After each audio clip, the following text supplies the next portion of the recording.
Il s'est tenu ce jeudi matin à Azalaï Hotel la 3e réunion du comité régional de pilotage du projet Ouattara-RECIP. C'est le ministre José Tonato qui, au nom de ses pairs, a lancé la cérémonie d'ouverture.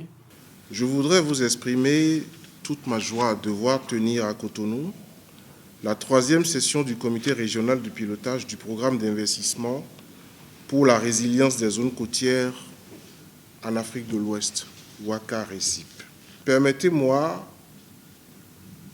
Messieurs les commissaires de l'Union économique monétaire ouest-africaine, UEMOA, et Monsieur le ministre, chers collègues, de vous transmettre les félicitations de son Excellence Monsieur Patrice Talon, président de la République du Bénin, et de tout le gouvernement pour avoir choisi le Bénin pour tenir cette importante réunion. Réunissant plusieurs pays, ce projet d'envergure régionale permettra la sécurisation des zones côtières en Afrique de l'Ouest. Le projet Ouattara, dans sa mise en œuvre, est complexe à plus d'un titre. Non seulement il engage plusieurs pays dans lesquels des infrastructures physiques, des investissements physiques seront réalisés, mais également il met en relation plusieurs organisations régionales à travers un montage institutionnel qui met un accent particulier sur la nécessaire synergie qu'il faut construire entre les États, mais également sur la promotion de l'intégration régionale. Mesdames et messieurs, nous sommes à une époque qualifiée de cruciale pour l'avenir de notre planète. Les scientifiques parlent de points de basculement ou de points critiques pour certains écosystèmes, signifiant ainsi que ces écosystèmes ont atteint un stade de dégradation, n'offrant plus à la faune et à la flore un cadre de fonctionnement et de vie normale.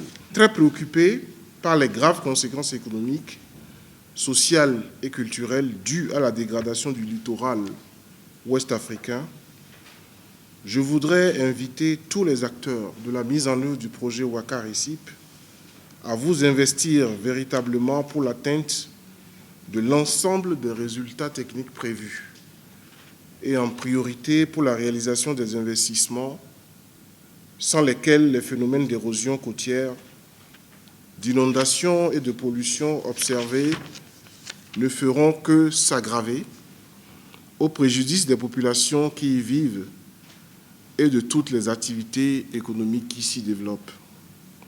Qu'est-ce que Ouattara apporte concrètement?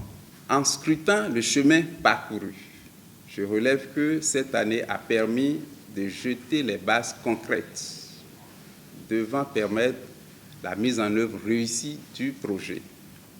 À ce titre, je voudrais citer, entre autres réalisations, la mise en vigueur de l'accord de don avec l'IDA, après le respect des clauses datées, le recrutement progressif du personnel d'animation du projet, aussi bien au niveau des composantes nationales que de la composante régionale.